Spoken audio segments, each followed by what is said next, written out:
নমস্কার, মহুয়া বার্তা ইউটিউব চ্যানেলে মহাভারতের ধারাবাহিক পর্বে আপনাকে স্বাগত জানাই।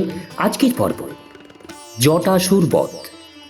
চ্যানেলে যারা নতুন তাদের অনুরোধ জানাবো চ্যানেলটি সাবস্ক্রাইব করে মহাভারতের ধারাবাহিক পর্বগুলি শ্রবণ করুন। আসুন আজকের পর্ব শুরু করি। দৈবযোগে এক রাক্ষস একবার ধর্মরাজের কাছে এসে বলল, আমি সমস্ত শাস্ত্রবিদদের মধ্যে শ্রেষ্ঠ এবং মন্ত্রবিদ্যা কুশল ব্রাহ্মণ। এই বলে সে পাণ্ডবদের ধনুক, তুনির এবং দ্রৌপদীকে হরণ করার সুযোগের অপেক্ষায় তাদের কাছে থাকতে লাগল। এই রাক্ষসের নাম জটাসুর। একদিন ভীম বনে গেছেন আর মহর্ষি লোমশ প্রমুখ ঋষিগণ স্নানে গেছেন। আর সেই সময় জটাসুর ভীষণ রূপ ধারণ করে 3 পাণ্ডব, দ্রৌপদী এবং সমস্ত শস্ত্র তুলে নিয়ে পালাতে লাগলো। এদের মধ্যে সহদেব কোনো মতে তার হাত ছাড়িয়ে রাক্ষসদের হাত থেকে নিজের কৌশিকী নামক তলোয়ার ছিনিয়ে নিয়ে যেদিকে ভীমসেন গেছেন সেই দিকে ফিরে চিৎকার করতে লাগলেন। তারপর ধর্মরাজ যুধিষ্ঠির, যাকে রাক্ষস নিয়ে যাচ্ছিল, বললেন, ওরে মূর্খ, এইভাবে চুরি করলে যে তোর ধর্ম নাশ হবে সে কথা তুই চিন্তা করছিস না? তোর সমস্ত ধর্মাধর্ম ভেবেই কাজ করা উচিত। শ্রেষ্ঠ ব্যক্তিদের গুরু, ব্রাহ্মণ, মিত্র এবং বিশ্বাসকারীদের এবং যার অন্ন খাওয়া হয়েছে আর যিনি আশ্রয় দিয়েছেন তাদের সঙ্গে বিশ্বাসঘাতকতা করা উচিত নয়। তুই আমাদের এখানে অত্যন্ত সম্মানের সাথে বাস করেছিলি। ওরে দুর্বুদ্ধি, আমাদের অন্ন গ্রহণ করে তুই কি করে আমাদের হরণ করছিস? এতে তোর আচার ব্যবহার, আয়ু এবং বুদ্ধি সবই নিষ্ফল হয়ে গেল।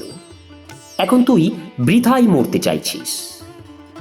ওরে রাক্ষস, আজ যে তুই এই মানবীকে স্পর্শ করেছিস তা তোর কাছে বিষ পানের সমান।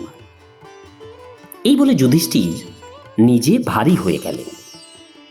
তার ভারে রাক্ষসের গতি মন্থর হয়ে গেল।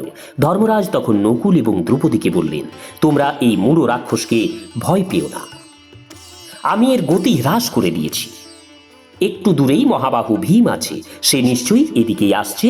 তারপর দেখো, এ আর কোনো চিহ্নই রাখবে না এই রাক্ষসীর। সহদেব সেই মূঢ়বুদ্ধি রাক্ষসকে দেখে ধর্মরাজ যুধিষ্ঠিরকে বললেন, রাজ, দেশ এবং কাল এমনই যে আমাকে এর সাথে যুদ্ধ করতে হবে।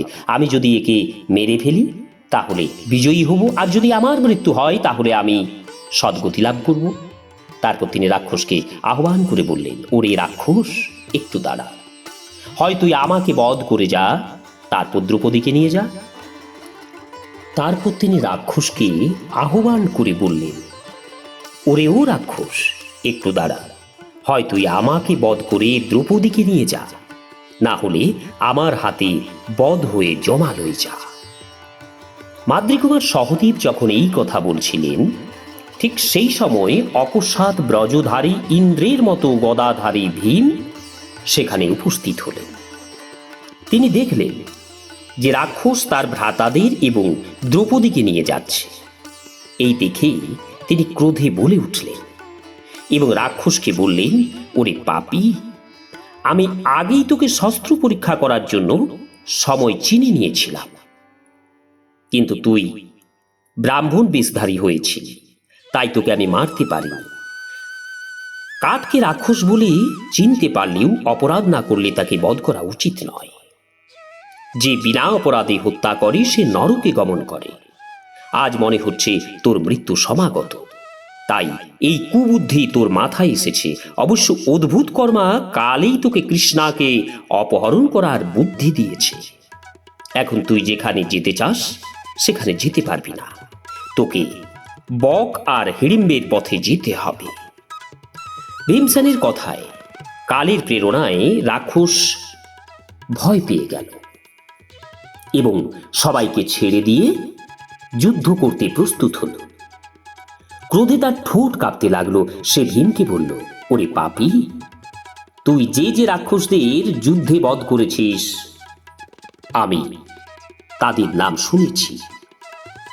আজ তোরই রক্তে আমি তাদের তর্পণ করব। তারপর তাদের মধ্যেই প্রচণ্ড বাহুযুদ্ধ হতে লাগলো। দুই মাদ্রিকুমারও ক্রোধ ভরে তার উপর ঝাঁপিয়ে পড়লেন। ভীম হেসে তাদের বাধা দিয়ে বললেন, আমি একাই এর পক্ষে যথেষ্ট ভাই, তোমরা দূরে দাঁড়িয়ে আমাদের যুদ্ধ দেখো। তারপর দুজনে ভীষণ যুদ্ধ হতে লাগলো, যেমন দেবতা এবং দানব একে অন্যের বারবারন্ত সহ্য করতে না পেরে যুদ্ধে রত হন, তেমনি ভীম এবং জটাসুর একে অন্যকে আঘাত করতে লাগলেন। যেমন পূর্বে স্ত্রীর ইচ্ছায় বালি এবং সুগ্রীবের সংগ্রাম হয়েছিল, তেমনি এই দুজনের মধ্যেও বৃক্ষযুদ্ধ হতে লাগল। এতে ওখানকার বহু গাছ নষ্ট হল। তারপর তারা বজ্রের মতো পাথর দিয়ে যুদ্ধ করতে লাগলো। শেষে একে অপরকে ঘুষি মারতে লাগলো। তখন ভীম জটাসুরের ঘাড়ে দারুণ জোরে এক ঘুষি মারলেন। ঘুষির আঘাতে রাক্ষসটি শিথিল হয়ে পড়ল। তাকে অবসন্ন দেখে ভীম তাকে তুলে আছাড় মেরে তার সমস্ত দেহটাকে চূর্ণ বিচূর্ণ করে দিলেন। তারপর কনুইয়ের আঘাতে তার মাথা দেহ থেকে আলাদা করে দিলেন। রাক্ষসকে বধ করে ভীম যুধিষ্ঠিরের কাছে এলেন। মরুদগণ যেমন ইন্দ্রের স্তুতি করেন, সেইরূপ ব্রাহ্মণরাও তখন ভীমের প্রশংসা করতে লাগলেন। নমস্কার, আজকের পর্ব এখানেই শেষ করছি। আসবো আগামী পর্ব নিয়ে পাণ্ডবদের বৃষ পর্বা এবং ৮টি সেনের আশ্রমে গমন। চ্যানেলে যারা নতুন তাদের অনুরোধ জানাবো চ্যানেলটি সাবস্ক্রাইব করে মহাভারতের ধারাবাহিক পর্বগুলি শ্রবণ করুন। রাধে রাধে, হরে কৃষ্ণ।